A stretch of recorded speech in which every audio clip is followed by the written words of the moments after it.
Got Your Back Pod Stream is brought to you by Mr. Dirk. From casual wear to suits and formals, Mr. Dirk helps you find the perfect fit with the right look for any occasion. Step up your wardrobe at MrDirk.com.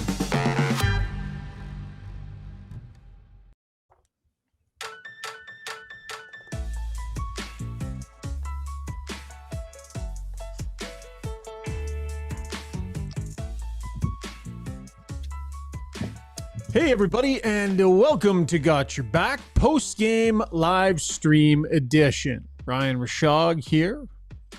Rob Brown, Jason Strudwick getting set to break it all down. I'm not going to ask you how you're doing tonight because, well, if you're an Oilers fan and listening to this show, I imagine you're not doing great. And we're going to discuss everything that we saw tonight, including Connor McDavid and that injury early in the first period. Coming at you from our Adrenaline Diesel studio. Adrenaline Diesel is a Caterpillar recognized and authorized dealer and repair facility for expert service for your Cat engine. Visit adrenalinediesel.ca. And also, Got Your Back, presented by our proud title sponsor, Play Alberta, the official gaming partner of all the major teams. Whoever you cheer for, Play Alberta is cheering you on. Bet on your favorites, get in on odds boosts, and make game time more interesting. Deposit today, get a $50 free bet with code GYB10. Visit playalberta.ca. All right, we have Rob Brown and we have Jason Strudwick here. All right, guys, let's just get started right away here with Connor McDavid. Chris Knobloch in the Weiss Johnson soundbox said this post-game. I don't. Just he's going to go back to Edmonton. He's going to get evaluated, and I'll have something later tomorrow. Okay, it was tough. One shift and injured. As I reported during the game, the early word was that this was not too serious. What exactly does that mean? I don't have any more detail, but I think we know, guys, when we hear about an injury that happens and we hear that it's serious, that means a certain thing. When we hear not too serious, it's not quite as bad. With that said, he's on his way home, most likely missing at least one game. So we're not going to necessarily try and play doctors here, guys. But I don't know, Struds, we can start with you. What did you think of what you saw there? It wasn't a violent collision. And so those sometimes scare me because it's like, what happened?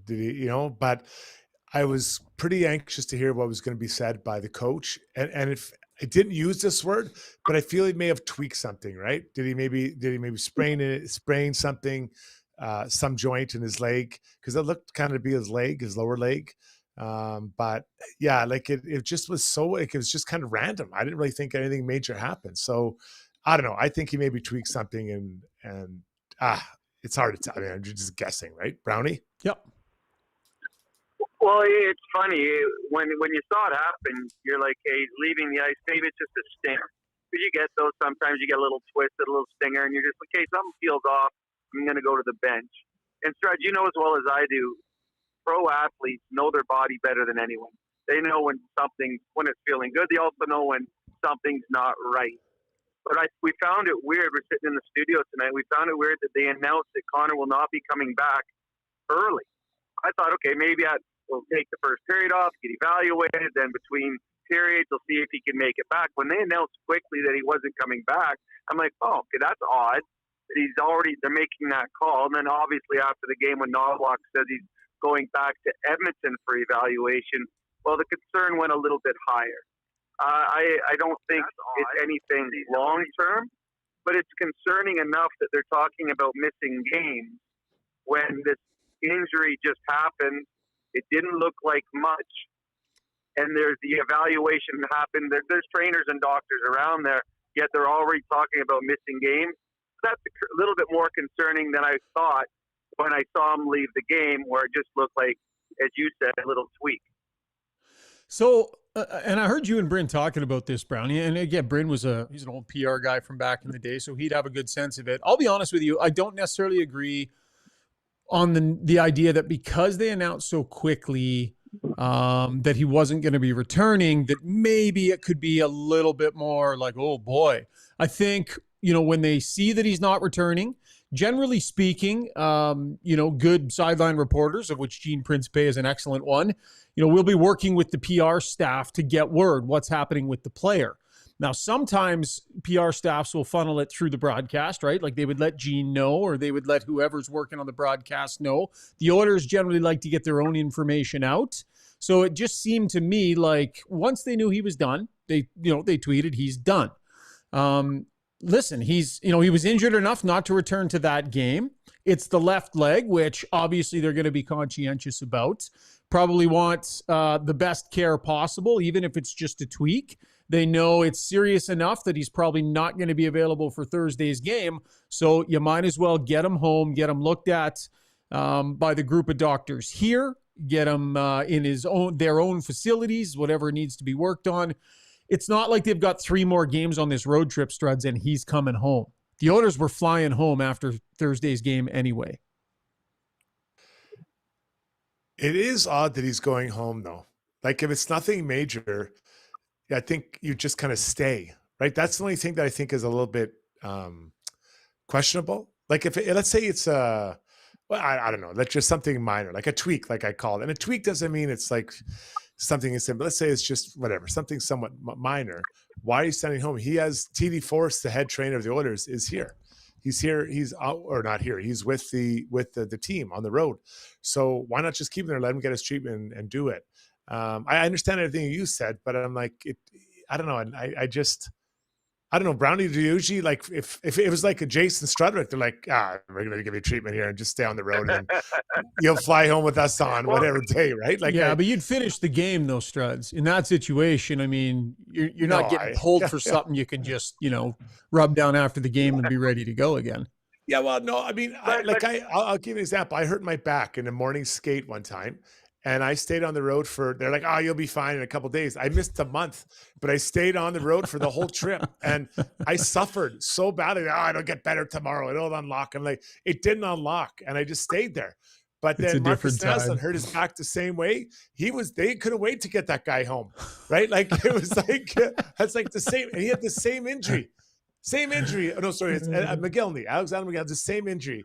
And they couldn't wait to get that guy. They actually happened mid-game. I was getting a massage in Buffalo. When it happened to him, they rolled me off the table and got him on. And I was like, Struddy's hurting. Like, don't worry about Struddy.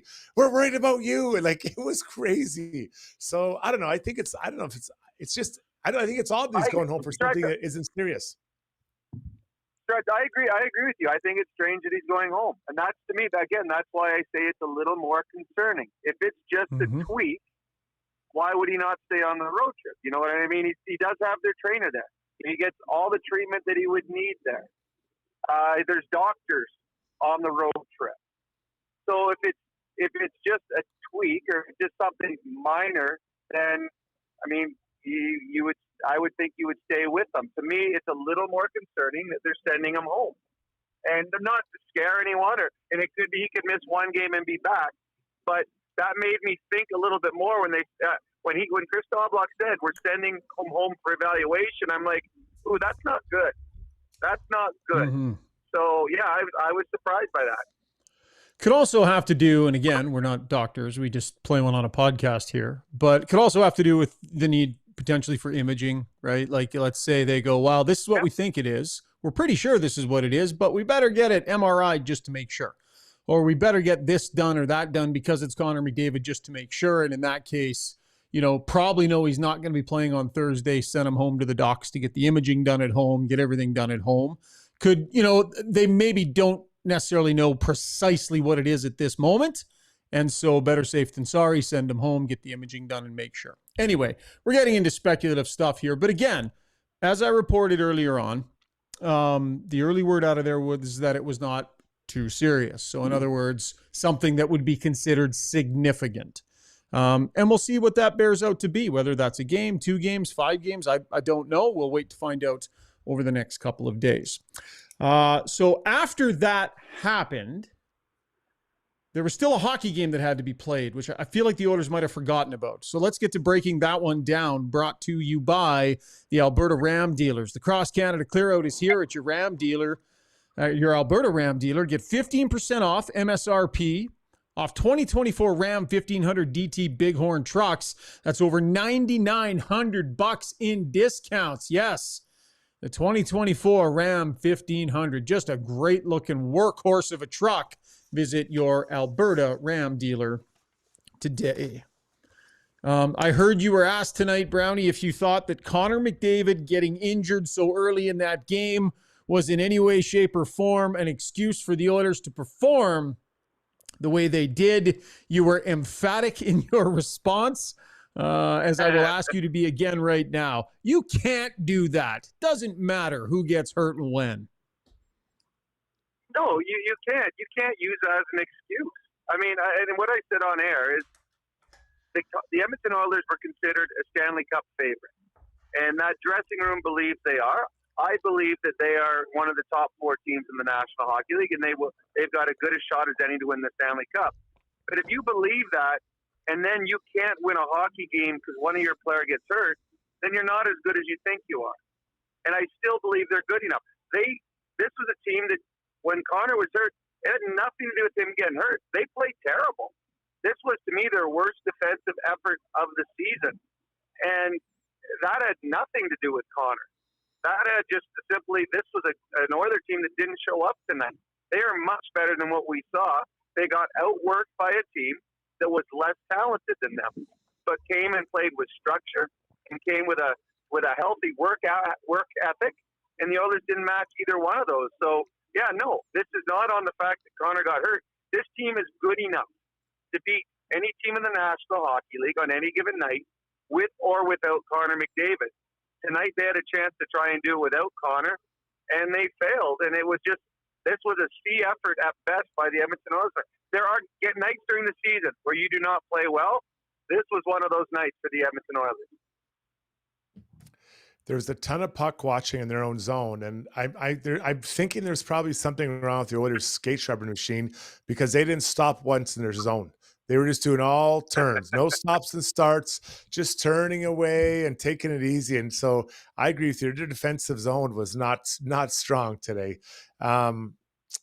It was almost like a scheduled loss, like it was just like, yeah, I think there's like 10 games a year that are really hard to win. And this one for the Oilers for whatever reason. So I don't think you can use a Connor McDavid excuse because it happened so early that, you're like, oh, boom, we're already in trouble 34 seconds in or whatever. So yeah, the team they had a really, really tough night. And anyone that's looking at the goaltender, I think that's really unfair. I'm not saying he was perfect, but I think you'd be hard pressed to find a player, skater or goalie that you were satisfied with their night. Do you concur on the goaltending front, Brownie? Because there is a lot of chatter in our YouTube stream about the goaltending, but I would agree with Struds that Skinner is down on the list, a little ways on the list of things that were problematic tonight. The only goal, and I didn't get enough looks at it, the goal from Sillinger from the point, that it looked like he was screened. On the other goals, he had no chance on. This wasn't on Stuart Skinner. This was on 19 players that played tonight. The only one that could be satisfied was Calvin Pickard. No one else played well tonight. So, I mean, there's backdoor wide open nets that were scored tonight, high deflections that were scored tonight. This isn't on Stuart Skinner. Nobody on the Oilers played well. They couldn't make a pass on their power play. They couldn't defend in their own zone. They were puck watching. So, no, this wasn't on Stuart Skinner. He wasn't good, but nobody on their team was good. So outscored in the last two first periods, I believe 6-0. Like, weren't they down 3 in the Detroit game as well? Before it was a period old. Just check in here. No, actually, no, they ended up down 3-0 in that game. So it would be 4-0 in first periods in the last couple of games.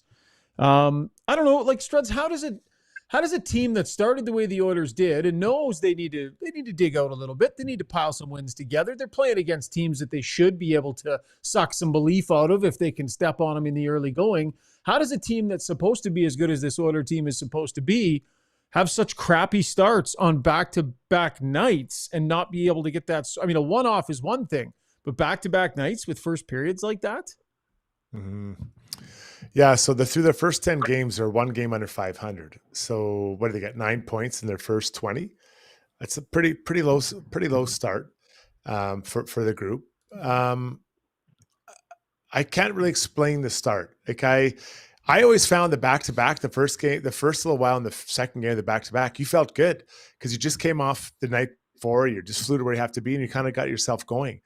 But they didn't look like that at all. And to be honest, in Detroit, it wasn't like they had a good start either. So 2 kind of flattish games here for this group. And I still think they're hungover from that playoff run. I don't think that I really think emotionally they're thinking, man, is this ever a long road back to wherever they want to be? I talk to fans every day, wherever I'm at, and they're like, I really don't care till February. I'm like, February? They got to kind of get themselves up and running and playing the right way. It's a long road. It's a process. It's not just, we're here to play. Let's start playing in February or March or April or whatever, when the trade line comes down. So I think they're now past 10 games, that this is their 10th. I think it's now time to start digging in and kind of bringing the bit more methodical process to every game. Because we saw some good ones, but the last couple have been tough. And then Pittsburgh, I'm pretty sure that an alumni team could have beat that group on that night. Yeah, you're right, Strud. A lot of people are using the hangover of the Stanley Cup Finals and the amount of games they play, and I don't believe any of that is true.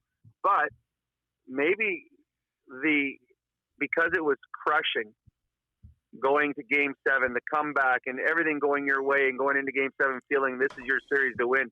Maybe the fact that it was a crushing loss, that they are looking at how long a road it is to get back to where they were, just to have that chance again.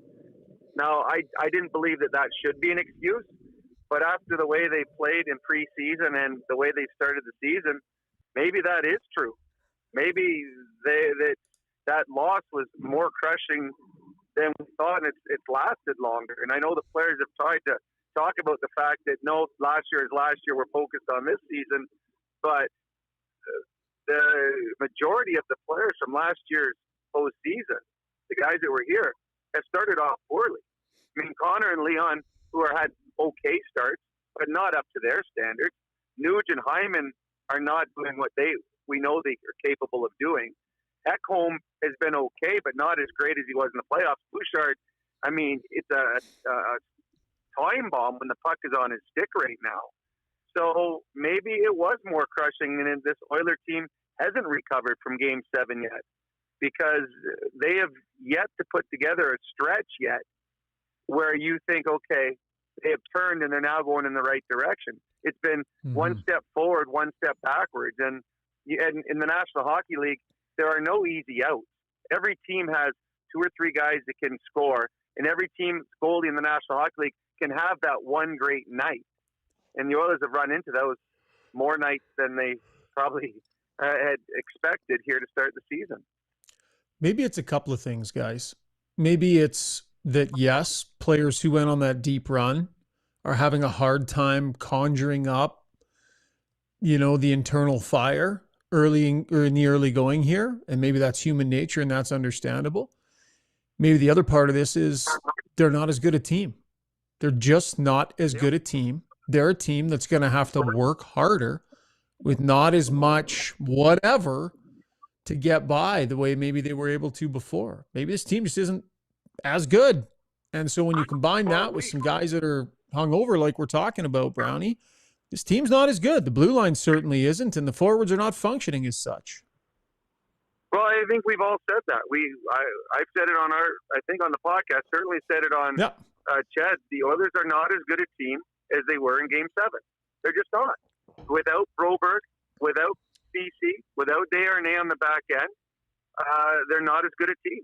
And I believe come playoff time, they'll make the trades or whatever they need to get to where they want to be. But today, right now, this team is not as good a team as they had in Game 7. And if the best players that you have are not having the starts that they are expected to have, and you're not as good defensively, well, you're under 500 10 games in. Yeah, I think I got to be careful, guys, about saying that this team isn't as good. And the core guys that took them to the Stanley Cup, they're not playing very well. No goals for Hyman. Bouchard's not at full speed. Ekholm, I think Nurse he's getting there. But Nuge, Leon and Connor, those guys aren't exactly, I don't think they're pulling their weight. And so here we are, you could you want to put McLeod back in and Broberg, and would they be as good? Yeah, maybe they would, maybe they wouldn't, but without your top guys at the level those guys were Fair. for a strong part, I think it's hard to evaluate what's underneath them. You're getting back to the old Brian Sutter where you blame the bottom six for the misfiring of the top six. And I can't allow that to creep in, guys. Sorry. Yeah, no, that's fair, buddy. That's totally fair. And when you're down 2-0 in a game and it's not really going well for you, and it started out a tough night, the team needs a little bit of energy. What can you go do? The Oilers had, of their 18 skaters tonight, 7 players who decided, maybe I'll throw a single body check tonight. One player threw more than one, and the rest of them, nothing.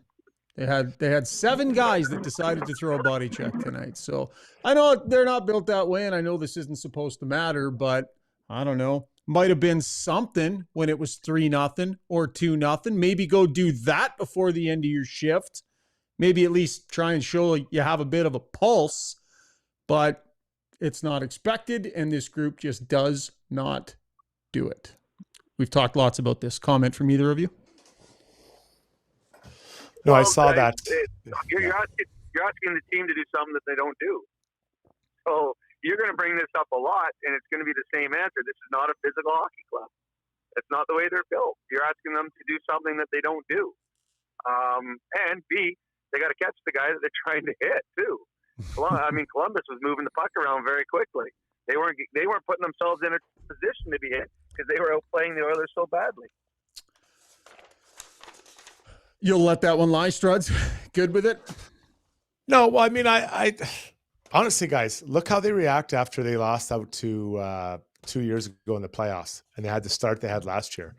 It's they're I don't know, fragile is the wrong word, but they do take a little time to kind of find their groove. That's 2 years in a row now. We've seen the same thing, and I think both of those losses were devastating. Right, when you look at the second round exit and then this game 7, and for whatever reason they're not kind of, they need to be shocked. And if Connor's out, I wonder if that's not the shock to the system that keys some guys. And it's not that they're playing bad, but just another level, another gear, and more consistency. They're playing bad. They're playing bad way more than they should. And yeah. I mean they are, Struds. They're Oh, did we lose Struds? Sorry. Most nights they're outchancing the other team, are they not? Yeah. Like even tonight, they're outchanced 7-4. Mm-hmm. So I mean, and they lost 6-1. So is that the goalie, or what chances are they giving up? Like those types of things. But I mean, I always look at the chances, and in my head, I try to keep a bit of a running tally. And they most nights they're outchancing the other team. They're just not finishing. If Zach Hyman had 3 or 4 goals now, the power play had some more opportunities, some goals. The PK showed up. Like those 3 things. How many wins is that worth? 2 wins? 2, maybe 3 wins. Is that fair, guys, to say? Yeah, that's part of the team, though, Struds, and that part hasn't shown up. So I mean, that's part of their game. That's part of playing bad. That's fair point. Sure, that's fair. I mean, all of that equals playing bad, not coming through on the power play, not doing the right things on the penalty kill, not figuring out how to come out and be a competitive hockey team for the first 25, 35 minutes of a game. Those are all ingredients to playing good, and this team too often, especially the last 2 here, early on in games, hasn't been. So, okay. Let's get to our Relentless Player of the Night, brought to you by UCAN Youth Services. Are you looking to hire entry-level staff for your company? UCAN Youth Services trains youth in pre-employment skills to help get them ready, willing, and able to join your team. Check out www.ucan.ca for more information. Struds, I have a sneaking suspicion that the Relentless Player of the Night is not going to have been in Oilers Silks tonight. He's not. It's a guy that I've kind of admired from a distance, and he's on the Columbus Blue Jackets. He was a tough guy, Matthew Olivier. This guy he has some good fights, and from Biloxi, Mississippi. And he's off to a hell of a start this year. 6 points in 8 games. He had 12 points at 54 last year, 4 goals, 2 assists for the Tony Toughnuts of the Columbus Blue Jackets. And like, give the guy credit. I mean, I don't think anyone thought he'd almost have a point a game here for Columbus. So you talk about why that team is maybe overachieving. He's not the reason, but he's a contributor to that start for sure. Yeah, I agree, Struds. I thought he was really good. And you know that Schauger likes his physical play. He threw 2 of the biggest hits, 2 absolutely hammering checks in this hockey game. Right? He hammered Emberson. I can't remember who the other guy was, but he threw 2 thunderous checks in a hockey game that was over.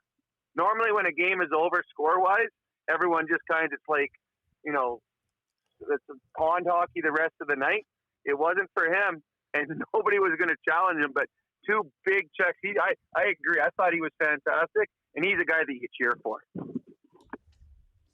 Tough guy too. He's the one that isn't he the one that stopped that Rempe in his tracks last year, Struds, when he was on his grand tour through the league of tough guys? Isn't Olivier the one that he came up against and got thumped pretty good? That's when Rempe was fighting like he's 5'9". Swinging for the fences. He has the reach of a 7-footer. I'm going to fight like a 5'9". You got to get to the inside here. All right, that was our Relentless player. Brought to you by UCAN Youth Services.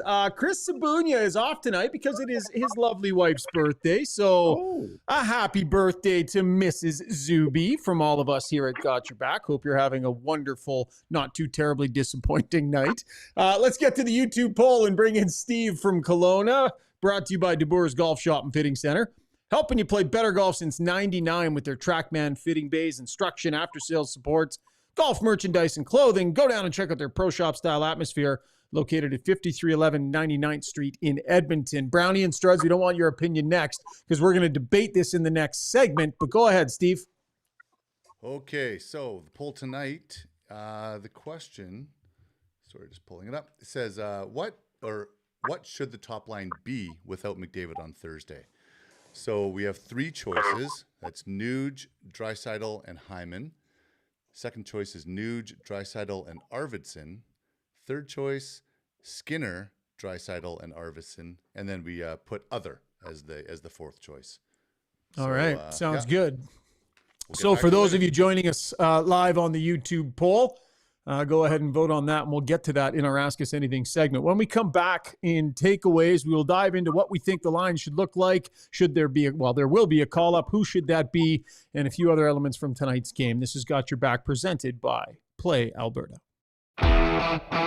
Specializing in heavy-duty commercial truck powertrain repair, performance, tuning, and part sales, Adrenaline Diesel's professional team is ready to assist you with all of your needs, from the simplest oil changes to engine conversions, overhauls, and engine modifications. Featuring an all-new online parts store and machine shop to manufacture, replicate, or repair parts, visit adrenalinediesel.ca. So at Timberhouse, our guiding philosophy is naturally inspired living. We believe that through design, we can solve problems and enhance people's lives. We follow biophilic design principles in all of our builds to incorporate natural materials, natural light, to enhance all the spaces in a home. When you have your space perfectly reflect who you are and what you value, and it's made well, we think that that just leads to better living.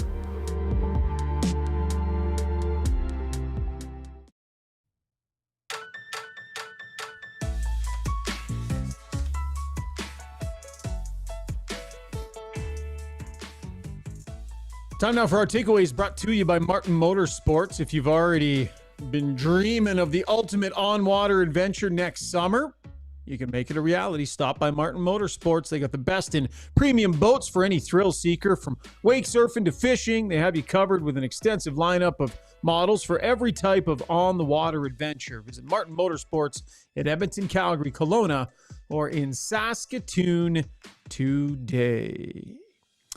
Okay, gents, you heard the before we went to break. Oh, Brownie got inside to his home studio. Nice to see your smiling face there, buds. That was quick. That was a quick turnaround. Wow. I sprinted into my house and down my stairs. Almost tripped and fell, but I'm here. You sound so much better. All right, I want you two to have a discussion about what the top 6 should be next game. I want to listen to you two reason it through and see if you can come to a consensus. Struds, you start. You guys discuss it. I'm staying out of it. Go. Okay, I'm going to put Skinner with Arvidsson and Leon as the top line, and then Nuge at center with Hyman and Paul Colson. Just to give you a sense of my top 6, guys.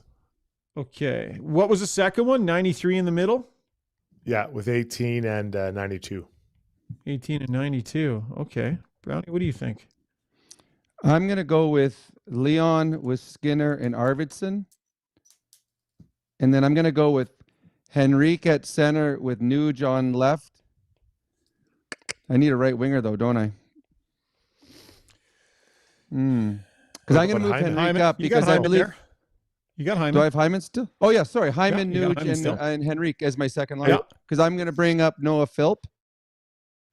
And then that means I can put Derek Ryan as center in the third line. I think you got to get Henrique going. Henrique, I know that he's your guy, Struds, but he's got 1 point on the season. And he's minus, I don't know what, 5 or 6 on the year. They need to get him going offensively. So I think you move him up and give him some players to play with and see if the Edmonton Oilers can get something going. I like it. So 50, you both said 53, 29, 33, hey? Even though Knobloch has kind of gravitated away from that. I mean, he's got, he's had Podkolzin in that spot ahead of Skinner. But I mean, they've put Skinner's played now in the last number of games with Henrique, and they've produced nothing. Nothing offensively. They've had some good zone time. They've had some chances, but they've had nothing offensively.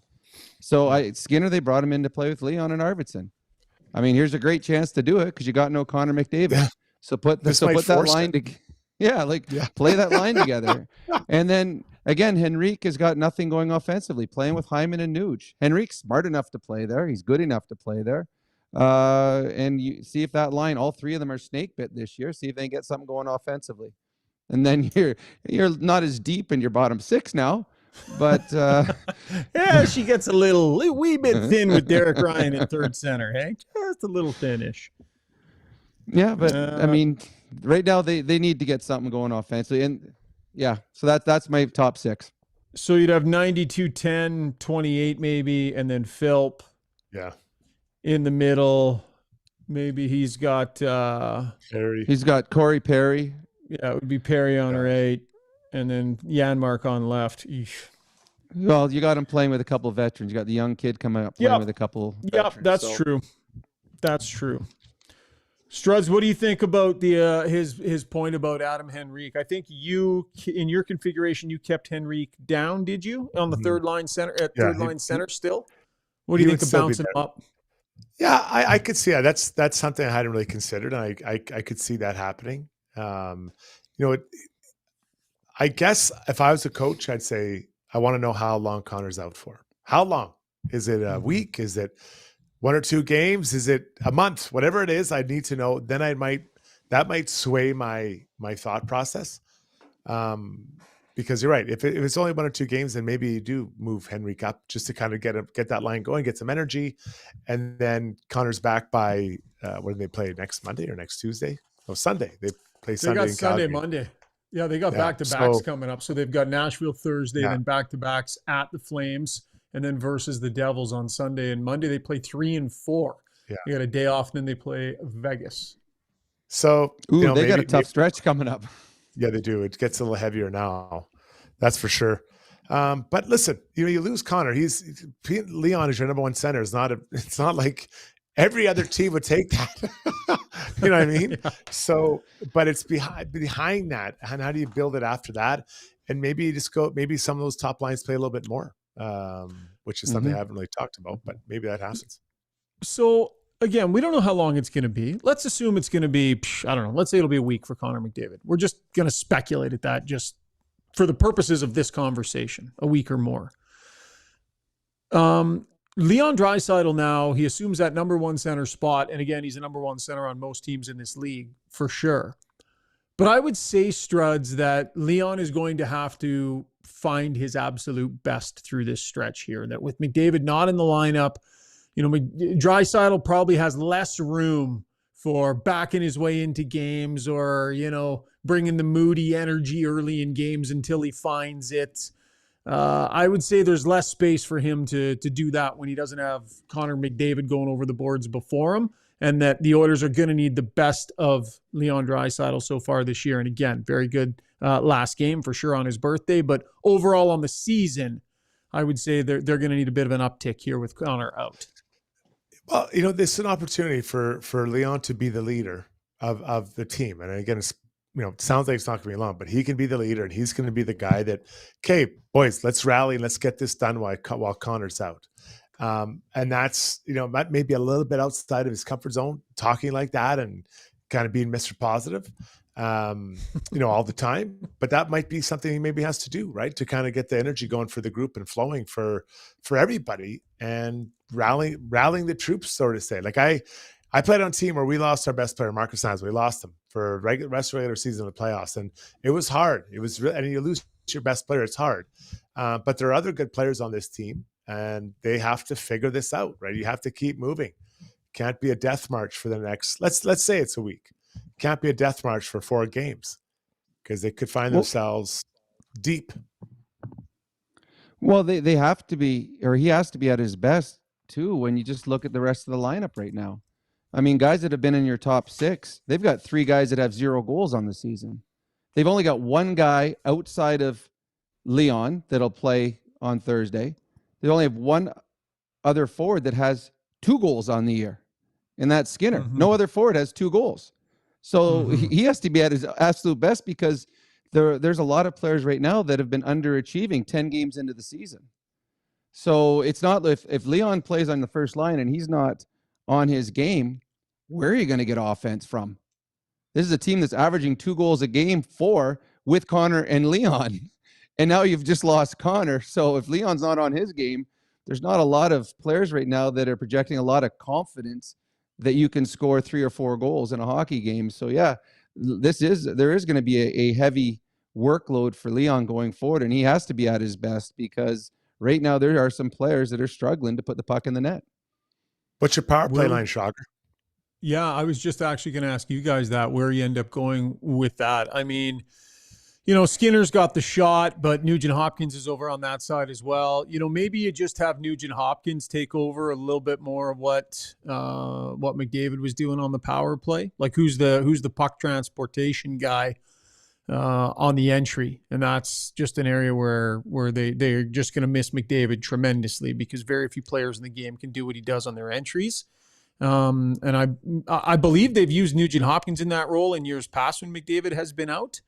But maybe it's Skinner in that situation, one of Skinner or Arvidsson. What do you think, Brownie? What would you do? I'd have Jeff Skinner taking the spot. I know that they have been using Arvidsson, but to me, Arvidsson had a really good 1 game offensively. Mm-hmm. But that's the only game he's got points in the whole season. There's been games where Skinner's been the best player for the Oilers. I'm surprised that he hasn't been put in tonight when Connor's out. So Skinner would be on my first power play unit right now, and try to find him for a shot. The guy, again, he's slimy. He's good around the net. I'd use him more than the Oilers have been using him. So Jeff Skinner would be on my first power play unit. Yeah, I go Skinner too. I want him shooting. I'd tell him, shoot the puck. Shoot it. Because Arvidsson and Heimer are kind of the same guy. They've kind of go to the front of the net more. Or that's why I'd want him. So I'd just be like, Skinner, you shoot that thing. We just assume it'll be a forward. I mean, Matthias Ekholm's done some damage on the power play this year. Any chance they go the 2D setup back there? Or do you think you save Ekholm for the second unit and you give more equal time with the other guys? Well, I still don't think it's going to be equal time, because you have Leon on your first unit. So you're not going to have equal time. But if you put 2 defensemen on the first one, well, then you've only got 1 defenseman for the second unit. So, because you're only you got Nurse. So I think you'll use a forward, and I'd rather have Skinner and then if what you've talked about before, if there's about a minute 20 in, if there's a whistle, then you can pull off a couple of guys, and you got a Perry and an Arvidsson that can be thrown on the ice at that point, or a Henrique out with Leon. But this is a team right now that's hard pressed to find goals, and they've got to find their power play's got to get going, because 5-on-5 they're not scoring a whole lot. So their power play's got to get going if they want to stay in the standings race here without Connor in the lineup. Do we have... we have Ryan Nugent-Hopkins. We'll go back to the Weiss Johnson sound box here. The cold has arrived, so do not wait. Get the garage heated and enjoy the luxury of a nice warm vehicle or heated man cave this winter.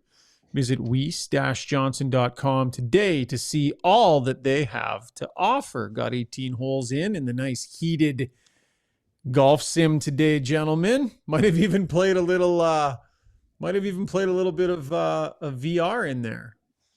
Kids have one of those VR headsets with the video games and stuff. The golf sim in the garage with the Weiss Johnson heat actually works pretty good for a little VR. So you ever had the VR goggles on, Brownie? I have. I bought them for my wife a couple of years ago for her birthday. Have you done the one where you walk off the plank and like you're way up top? It's unbelievable. Yeah. You're in a room. You know it's carpet under you, but you're on this thing and you're like, take that one step. No, I'm not taking the step. It is so realistic.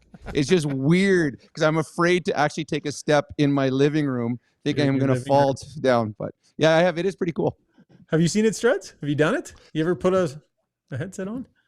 Yeah, I have. Yeah, I not very often, but I have done it. Yeah, I've done it. It's pretty fun. Pretty fun times. What did you play? Like, what did you do? What did you?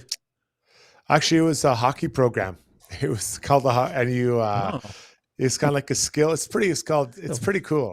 Sensorina. It's pretty neat, and you kind of pass and stuff. And I really haven't. I'm not a big video gaming guy at all. Yeah, but I tried this. It was fun. You just practicing. Were your passes good? Were your passes good, Struds? Actually, the game just shut down. How realistic was this? You're too good. They said you're too good, and I just walked off. I said, "Okay, thank you very much." They have an off the glass and out button. Just push the X button, and immediately goes off the glass and out. They can't cover all the glass.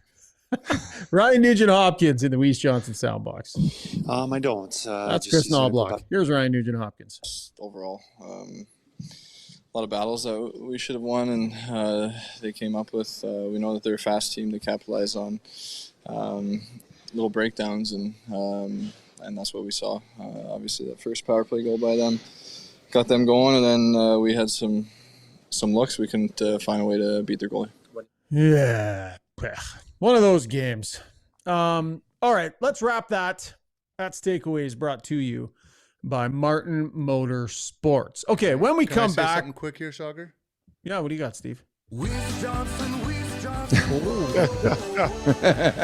Good catch, Steve. You had my back, buddy.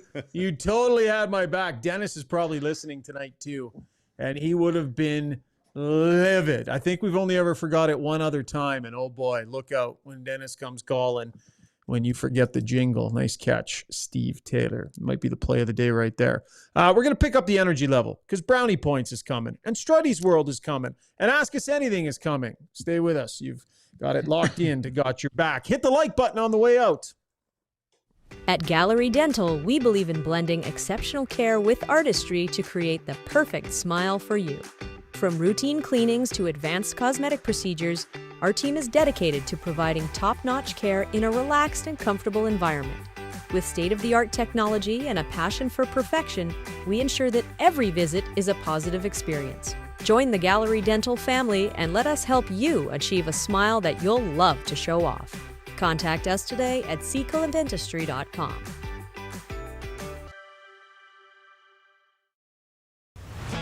With over 18 years in the industry, Kelly Zaretsky and her team at Blue Summit Accounting deliver client-focused solutions and financial guidance for success in a simple and comfortable way.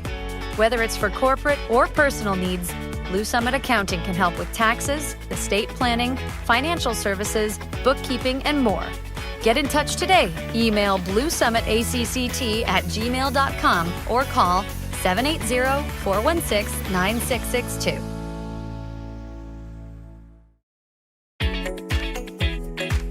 Ready to go all in this season? Mr. Dirk's got you covered with express on-site tailoring, a wide selection of craftsman-made suits, sport coats, and casual staples for every occasion. Score big with Mr. Dirk. We've always got your back. Visit us off White Ave, south of 102nd Street, or browse online at mrdirk.com.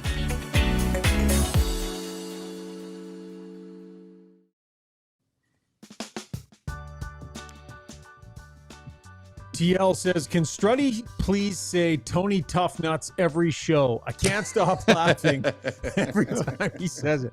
That is a pretty solid saying, Struddy, I have to say. Time now for Brownie Points, brought to you by Hamel's Premium Jerky, the Alberta-based family-owned business opened in 1962, and their beef jerky out of this world, literally. So Hamel's Meats sent their sweet and spicy jerky to the International Space Station in 2009. It was part of a project to introduce authentic but space-friendly food. Yes, brain food for astronauts, and you can order it anywhere in Alberta. Hop onto albertajerky.com to get yours and enter the code GOTYOURBACK, and that will get you 10% off. I'm thinking Steve Taylor deserves a couple, maybe his first ever Brownie Points for remembering the jingle Brownie. Yeah, nope. I didn't have any for him. I didn't have any more room on here to write. Sorry, Steve. I'll figure something out. All right, so it was not a good night tonight, so I'm going to stay away from tonight's game. We're going to pretend tonight's game didn't happen, except for the first one. I'm taking away 90 points, the number of Elvis, 90 points from the referee who made that terrible, cheap cross-checking call with a minute to go in the game. Guy's got a shutout on the line, and that's the call you make that cost him a shutout. That was not a penalty. That was a horrible call. And Elvis, you can see how upset he was. He's had a tough start to the year. He plays great in this game, and his shutout was ruined because the ref made a bad call. Minus 90 points for the ref. I've got 17 Brownie points to the Los Angeles Dodger great Ohtani, sucking it up like a hockey player. He dislocated his shoulder in Game 2. He led the game off in Game 3, led it off with a walk. He scored a run. I don't know the scores. It was 4-0 last I looked tonight for the Dodgers, but baseball player that plays like a hockey player, he sucked up. I got 31 Brownie points for sports fans across North America. It was a sports equinox today. Only the 31st time in sports history that there was an NHL, NFL, Major League Baseball, and an NBA game played on the same night.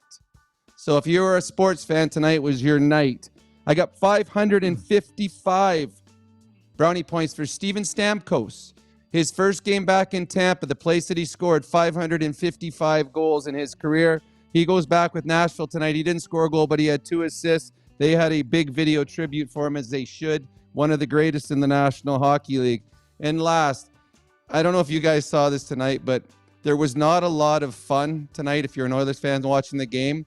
But there was a commercial tonight with John Hamm in it, where he's sitting in the back seat of a car and they're playing the quiet game.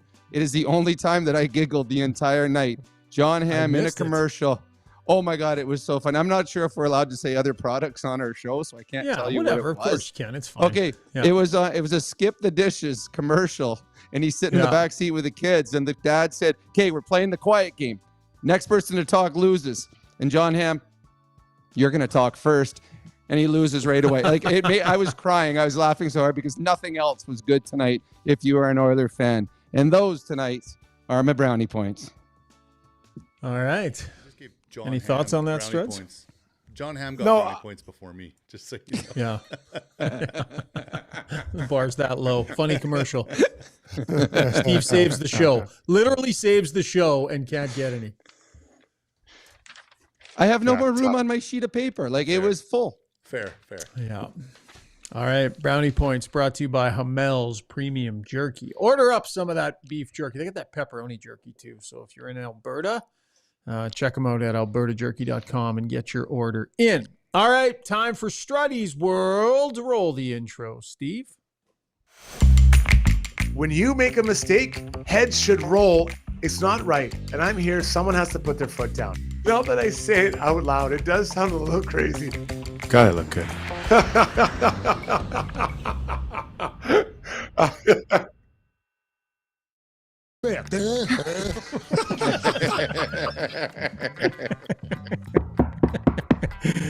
I just love throwing that in. Time now for Struddy's World, brought to you by Timber House Development. Need a little extra space for the in-laws? Timber House Garden Suites are perfect for keeping them close, but not too close, right? The designs are unique, anything but cookie cutter, and the experience of building with Timber House is second to none. They'll treat you like family, build you a great house or garden suite, and they'll take care of you for years to come. Visit timberhouse.ca. Struds? When I walk through my house, it oftentimes feels like all of our clocks are set 10 minutes different. I walk in one, it's 9:32. The next one, it's 9:27. The next one is 9:40. So I try to bring them back into reality, but somehow they all get disheveled. Then I leave the house and I see that, a clock at this arena is like 8:42 at the same time. In another rink, it's 8:37. Every clock's different. I don't understand how we can't agree to all set our clocks properly. So I did a little research and I found out where you can find it. You can find it when you go to the official clock, the National Research Council of Canada. And it is perfection. They have it down to the 0.36 seconds. So I can accept that. So I've now set my watch to the exact time. So everyone take a look at your watch, take a look at the clock around you, your cell phone. It is 9:31 and 22, 23, 24, 25 seconds. Set your clock so it's the same. After this, I'll go through my whole home and set it all right. I don't understand how I can't have the times right here. And I find mostly arenas are all off by 5 to 6 minutes. And it makes a difference when you're a coach because you arrive there, you think you have 10 minutes, you only have 5, and now you walk on late and you look like an idiot. So let's all try to go to the web clock. I can get you the website, nrc.canada.ca, and then the web clock, and you'll get exactly set to this atomic clock that's in Ottawa. Thank you, and that's your public service announcement for tonight. Did you have your clock set right? Oh, mine's down to I'm within maybe a half a second, buddy. Was it the day that we had the charity lunch? Was it set properly? No, that was a different issue. I went to the wrong place. So that's not about being on time. That's just about going to the wrong place. Were you on time this evening? I believe that you were a little late getting on tonight too. To be fair, last time I checked my phone, we were starting at 8:45, and then all of a sudden I find out a half hour later we changed the time. Like, I have a life. I can't just be waiting around for texts from you guys. I don't know what the fair expectation is of being on your phone before the show. I mean, I get it, right? We're making late changes. If we're within half hour of the show, though, I might at least carry the phone on you, Struds. Like, what if we completely changed, everything, and you showed up and had no clue? What's reasonable? Well, I think when you set a time after the game, it should be expected we start at that time. Hey, guys, we're starting at 8:45. Okay, great. I'm just going to go and be a father for a few minutes here. And then I come back like, oh, my God, we're starting right away and I got to jump on. Like, I don't know. I think that's unreasonable. What do you want me to do here? Like, I can't just sit by my phone all day and wait for you guys to text me, right? Yeah. I get over 5-6 texts a day. I got a lot of texts coming, boys. That's a lot of action for you to be managing. That's a lot of action, binging in on the Struddy bat phone. Are there that many clocks out there that are that far off? Like Brownie, yeah. What time does your clock say? My computer says 9:33. My watch says 9:33. My iPad says 9:33. I'm 9:33. Like, is there a wrong clock anywhere that we can find, Struds? What are these wrong clocks you're finding all over the world? Arena clocks are all over the place. It's just willy-nilly. I like how you said you go into one arena, it's 9:35, and the other arena is 9:42. What, did you sprint to the other arena to see that it was 7 minutes difference? Maybe it was the 7 minutes that it took you to drive there. That's why it was a different time. Obviously, it's AM, PM, buddy. Obviously. Oh, man. All right. That was Struddy's World, brought to you by Timber House Developments. Okay, Brownie, we're going to cut you loose, my friend. We will podcast again after the Nashville game, so enjoy a couple of days off and talk to you real soon, buddy. Sounds good. Take care, guys. Isn't that Halloween? All right, the great. What's that? Is that Halloween night? Yeah, that's Halloween. Or you're not wanting to do a podcast on Halloween? No. Is that like a no-fly zone for you? No, it's Halloween. I was just kind of throwing it in there. Casually drop it in, right? But are you suggesting that you don't want to do a show because it's Halloween night? No. Like we shouldn't do a show? No, I'll on be home Halloween, or watching. you're just saying it's Halloween? No, I'll be home watching the game. The kids are going out trick-or-treating. They don't want their dad there. No. Yeah. Some of the neighbors complain too sexy. So I'll stay home. Yeah. Struds, we're going to go to break here. But before we do, why don't you grab your scoreboard? There were some interesting games around the National Hockey. What's that? The breaks are done. Oh, no more breaks? Okay, yeah. Thanks, buddy. So we'll get to Ask Us Anything in just a minute here. But some interesting games, some meaningful games around the National Hockey League tonight. Our scoreboard is brought to you by Canadian Club in honor of the founding year of the Canadian Club Distillery, 1858. The Canadian Club Classic 18-year-old high proof comes in at 58% for you whiskey connoisseurs out there. Their highest proof CC Classic to date. Full-bodied whiskey with aromas of caramel, toffee, spicy vanilla, and rich oak with a butterscotch finish that is so smooth. I might finish my night tonight, Struds, in the hot tub with a little sipper, bud. Is that too much information for you as well?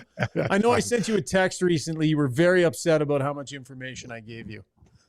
Yeah, well, I texted, or I called you, and you texted me like, "Hey, I've just stepped out of the shower. I'm soaping up or something." I'm like, "What?" Like, buddy, that's the last thing I need. I didn't have lunch that day. It was just brutal. You tried calling me, and I said, "Hey, just in the shower, soaping off." Call you right back, and you were so offended. I thought we were close. I thought we were tight enough that it'd be fine. Well, why even have to answer when you're in the shower? Just call me back when you're done and cleaned up. Like, that's like, oh my God. That's So just the thought of me standing there in the shower with my phone texting you, that's off-putting for you? And you guys wonder why I don't check my phone for your texts every 10 minutes. Like I'm supposed to. That's fair. That's Totally fair. Totally fair. And for the record, I'm happy to do it on Halloween. So I'll just be sitting home pounding. Okay. Scoreboard, just kind of both ends of the time. Yep, both ends of the spectrum here today for winners and losers. The Maple Leafs take down the Jets 6-4. The parade is back on in Toronto. Everyone's excited. Toronto defeats the Jets after the Leafs had lost 3 and the parade is off. The parade is off in Winnipeg. 8 straight. Yeah, right. Yeah, that's fair. So they'd rattled off, I believe, 8 wins. No, 9? Yeah, 8. 8 they'd won. I think they were 8 now, so they're out. They're out. They lost 6-4. The Maple Leafs got it done. The Leafs shook up their lines a little bit, and it worked. Nick Robertson came out, the gentleman who requested a trade, and Pacioretty went back in. I think old Patches had a couple apples. On the other end of the spectrum, almost done. It's 4-3 Utah over the Sharks with 3 minutes left. So I'm not going to call this one. I felt a lot better calling it earlier. So we'll see if the Sharks can get it done with 3 minutes left. We have a pretty special night in Tampa Bay with Steven Stamkos going back as a member of the Predators. He was there a long time. Brownie talked about it a bit. He did get 2 assists, had a nice moment for him, but the Bolts beat his Preds 3-2. And then Panthers get Barkov back, and Barkov bangs it out 5-2 over the Sabres. Couple other games still in up and running. The Flames losing 2-0 to the Golden Knights, Canucks down to the Hurricanes, and as I said, Sharks down to Utah right now. So would have been nice for Stamkos to get that win. Picks up a couple of points. They did the video tribute. Struds, did you see him kind of skating around at center ice in his Preds jersey, waving to all the fans and everything? I assume they did that maybe during one of the commercial breaks. Would that have been? Would that have been when they did it? Because I saw the ice cleaners were out there scraping, so it was a commercial break. Why? One of my friends asked me if they do something before the game, and I'm like, when would you do it before the game? Like before warm up? Not everybody's there. During warm up, like after the national anthems. Like it's hard because I recognize what Stamkos means, that organization, but he's not a member of their team anymore. So at the appropriate time, I'm sure his jersey will be retired and all that. He had his moment, and he's a huge part. He is the best player ever to play for that team, or longest tenured. So it's just hard. Like where's the moment of the game? You can do it during intermission when everyone's going up to get their popcorn and Stamkos walking back out. So there's only like, what is that? A minute and a half, 90-second shocker. Yeah. Really, that's all there is.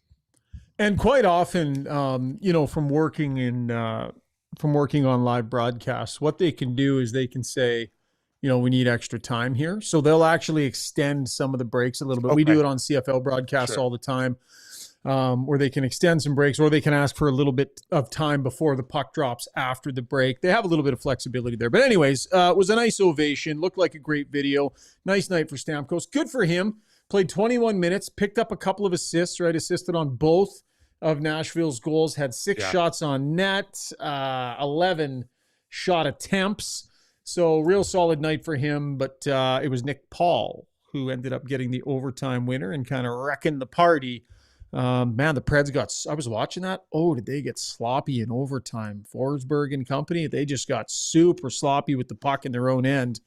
And the Tampa Bay Lightning jumped all over them. That was our scoreboard, brought to you by Canadian Club Whiskey. Now we roll on in to Ask Us Anything as Steve jumps into the big box. Brought to you by BJ Electric Supplies. They're an Edmonton-based independent electric wholesaler offering a wide range of products from lighting and lighting controls, wiring accessories, control and hazardous product. You name it, they will most likely have it. Serving electrical contractors working in Alberta's oil and gas, commercial, residential, and OEM sectors. Check them out. bjelectric.ca is the website. Steve, no brownie points for you, buddy. I can't offer you that, but let's try and have a good segment here. And lately what we've been doing so that we don't forget is we just wrap up the poll at the start of Ask Us Anything. So why don't we go back to our De Boer's YouTube poll if you want to end it there, and you can grab what our final results were. Sorry, I threw you a bit of a curveball there, so I'll give you a second to regroup. But the question again, what do you want to see for a top line next game, assuming Connor McDavid will not get back to Nashville and play, that they will be out without him next game? So we had a few different options. What was the winner, Steve-O? Okay, so coming in at the most popular vote was Skinner, Draisaitl, and Arvidsson at 40%. So yeah, agreeing with that's what both Struds and Brownie went with, right? Yep. Yep. Next is 29% is that's Nuge with Draisaitl on center and Hyman on the right wing. And then next is 16%. So that's Nuge and Draisaitl with Arvidsson. And then other. With Arvidsson over the other side. Other was 13%. Okay, sounds good. Yeah, so I wonder if that's what they'll end up doing. We'll have to wait a couple of days and we shall see. What are the people saying tonight, buddy? And by the way, there was a lot of conversation tonight on the stream involving firing executives and firing coaches and firing goalie coaches and firing and firing and firing. There was a lot of that internal conversation. We see ya. We hear ya. We recognize the frustration. It's not time to indulge in those conversations on the show yet, but I understand why you're having them in the background. So if you were wanting us to talk about that stuff, it's just too soon for any of that. So, Steve, what else were people saying other than fire everybody? Quick update with 47 seconds left now. The Sharks and Utah are tied. So, yeah, okay. There you go. Yeah, right after you said it, right? Yeah. Okay, so some love for, I don't know, I can't tell if this is love for Struddy or not, but we had a couple comments saying that they missed Struddy on the back end. So first of all, Sean W. just saying Struddy needs to come out of retirement and help on the back end. And, could use some defensive prowess and toughness back there. Get the left-handed jackhammer going every now and then. That's right. That's right. Yeah, I'd be more the same what they have already of the bottom. Like it's all the same. Me just bringing the same guys in, right? Doesn't work. Toughness. Ronnie says, would Chorney and Strudwick circa 2009 be an upgrade for our third pairing line? I think so. He says, Chorney Strudwick. Oh, man. That Ronnie Oceanfront. Hey, that Ronnie Oceanfront's bringing some good stuff to the show. I like that. That's a throwback pairing. And it would not be an upgrade. So down on yourself. Okay, Lebowski asking about your hoodie, Shogger, saying Shogger's sweatshirt is dope. Here it is right here. One. Yeah. I believe you can get them on our online store. So if you go to gybpod.com, we've got some hats and such up there. The only thing, I want to be full disclosure on this. I believe like this company that we're using, I think it prints it all in the US. So if you order a bunch of stuff, there's a chance you'll have to pay some duty. So we basically don't make any money on the clothing that we have online. We price it so that we basically just break even because we know you're already going to pay shipping. And I think you might even pay a bit of duty. So I want everybody to know that ahead of time. We're looking at some different options for some Canadian companies that can print and send kind of one-offs. But as of right now, it might come out of the US. So this is like $100 and some bucks. It's maybe a little expensive for what it is. But if you really want it, it's available online right now. So check out the website, gybpod.com, and click on merch. Okay, Jason Scripps says they're missing the physicality of Kane. Not the silver bullet, but his sandpaper is definitely a missing element. So just more on the physicality, and I know we've touched on this, but just Kane in general and what you think he would be bringing to the team right now that's missing, Struds. Yeah, for sure. And he brings a level of unpredictability that this group doesn't have. And so I think that, he is an important part, a healthy Evander Kane. I think he'll be a nice addition whenever that comes back. Not only does he bring a lot of elements that the team needs, right? Physicality, some goal scoring, that sort of thing. But I get the sense he kind of demands it from people around him every once in a while, Struds. He's not afraid to let it be known that more guys need to be in that fight with him. And I think, look, this team has shown they have some nice gamesmanship, right? They have shown that this year, and credit to them. But I would say a little bit more consistent physicality is what Kane would bring and probably what he would expect out of others around him, and that can't be a bad thing. Okay. Zerdev39 says 3 shots on 6 goals is pretty deflating for any team. #needs save. So, yeah, I mean, Struds, you've been in those situations. You get just scored on early like that in few shots, and then you just at some point, does it just take the wind out of your sails, and how do you move forward? Well, you're down 3-0, right? They had more shots than Columbus did at that when they were down 3-0. So it wasn't like they were. You look at the goals, like which one do you want him to save, right? The third one, he didn't see it. The second one, guys left alone in front. Like you look at the 6th one, third the one guy's was a back tip. door. Yeah, the tip. Yeah. Oh, was tipped? Was it tipped? Wasn't Sillinger's goal? I have tipped in. Sillinger even strength, tipped in. Okay. And the Oilers had 2 cracks at the puck to try and clear the zone as well. I think 29 had it right before there. It was a bit of an awkward play on it. But so that one, not necessarily. Ryan had a couple chances to clear on the 4-0 goal that was right after the power play. The 5-0 goal, Podkolzin just completely falls asleep in the slot and misses his guy there. Hey, Struds, like that was brutal. Yeah. No, then even the backdoor one, it was Monahan's. I think it was the 5th or 6th goal. Emberson doesn't pick up the guy in the back door. Like it's just so. Yeah, he could have saved 2. There's still 4 going in, right? So I don't know. I Skinner. There are other things above him that are more important than him. Could he have been better? Yeah, he could have been, but he could have been perfect and it would have been his night, right? Like it was. The whole team was out of sorts. Ro Nelson says they look like they don't believe in each other because they don't know each other. And the exodus of the friends, youth, guys you went to war with, 9 players, all gone. That can screw the vibe. So I think, from a fan perspective, we think, okay, take this guy out, bring this guy in. He's a great replacement for this. But just that team cohesiveness, that vibe, for lack of a better term, how important is that? And do you feel that it is missing from this team? They lost some reasonably significant pieces, Struds, but they didn't really lose any of their core pieces who would kind of dictate the mood of the team necessarily. I feel like that's a bit of a, I don't want to say cop-out, but they didn't lose core. I mean, Cody Ceci was an important player in that room, but most of the guys are still there that set that tone, aren't they?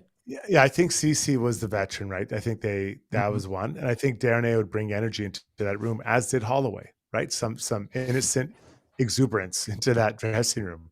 Broberg wasn't there much. So, but could you see a player was coming? Yeah, you could, but he wasn't there a lot.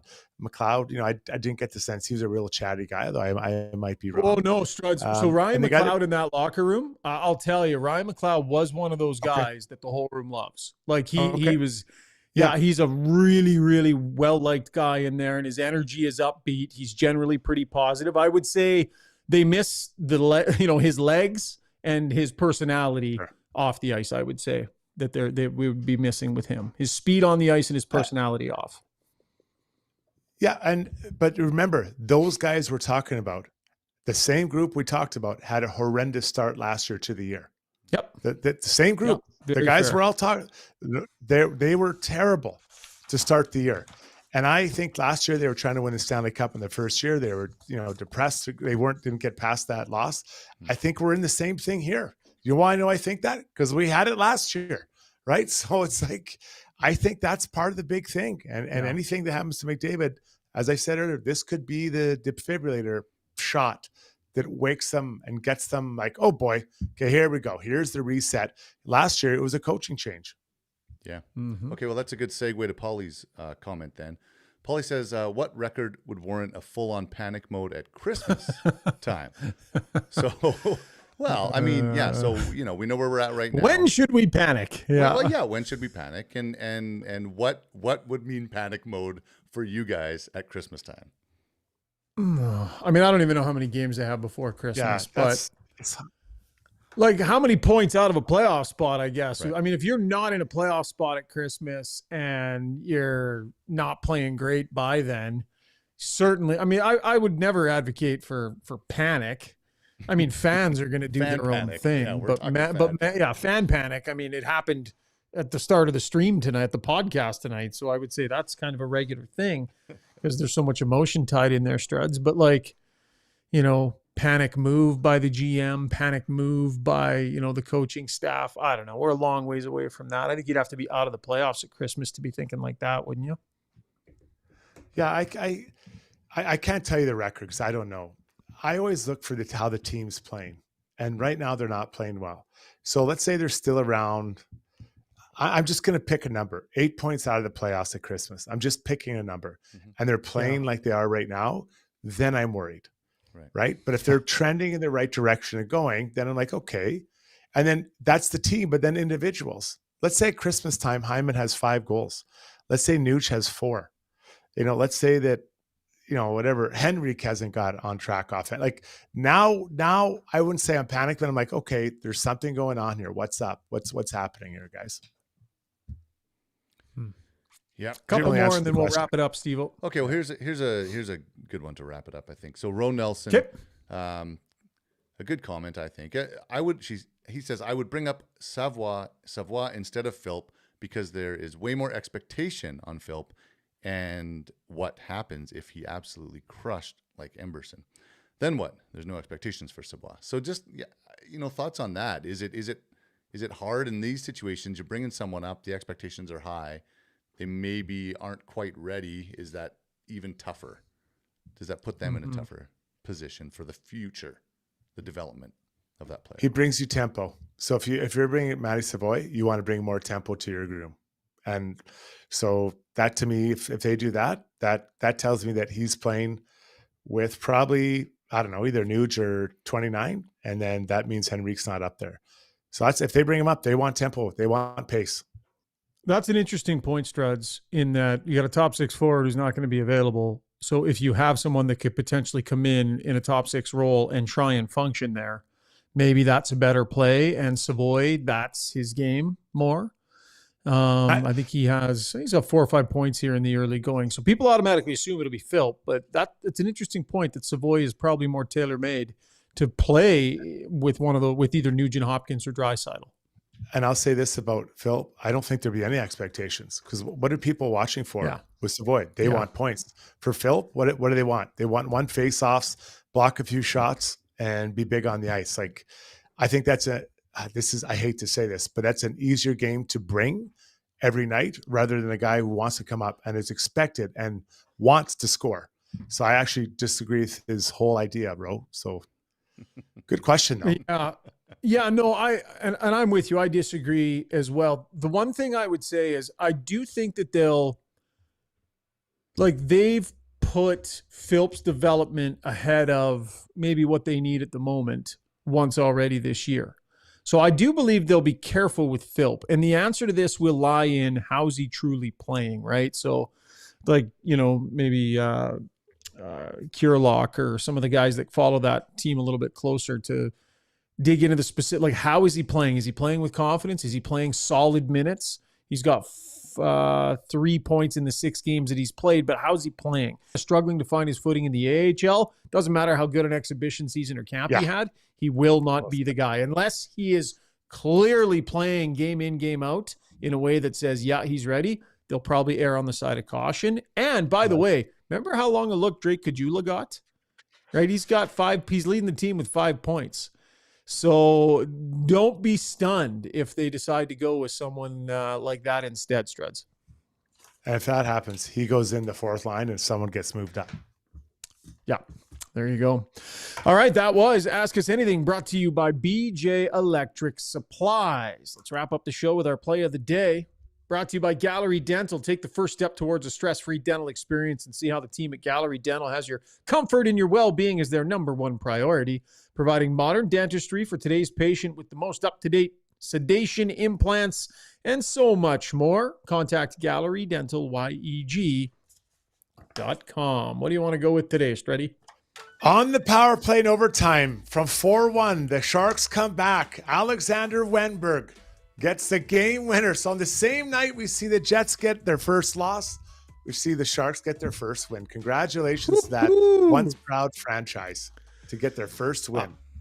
I don't know what the win song is. I don't know if they know what the win song is, but they're dusting it off and playing it in the old Sharks locker room. Struddy, what was your favorite win song when you played? Little Private Tainted Eyes. Love? No, not a Private Eyes by Hall & Oates. We played it. And you clap along to it. I loved it. I still love that song. Yeah, that Fade was the music back. How does that song go? We're watching you. They see your every move. Oh, baby. You know, like you don't know that. Oh, geez. No, I still don't have it. Well, your rendition of it has not made it any more clear for me. Steve, why don't you get the guitar off the wall and pick it up for us? I'll learn the tabs. That was win song for the Oilers in the. I don't know, was it 2009? Yeah. Oh, such a good song. Didn't hear it very much. Yeah. All right, Struds. Well, you're a little late, but you did a hell of a job once you got here. So keep the phone a little, put it on vibrate in the hip pocket, and for sure. Make sure for Halloween you show up on time, buddy. Yeah. Well, don't change the time. Just leave it at one time here. Like it's not like the NHL changes its entire time of their games. That's probably a fair point by you. Steve, thanks, buddy. Appreciate it. And thanks to all of you for joining us on the live stream on YouTube and on Twitter. And appreciate all of our sponsors as well, including our title sponsor, Play Alberta. We will talk to you after the Oilers and the Predators set to go on Thursday night. Should know more about McDavid by then, you would think. So we'll see. Keep your fingers crossed, Oiler fans, and we'll see what the news is. Talk to you soon.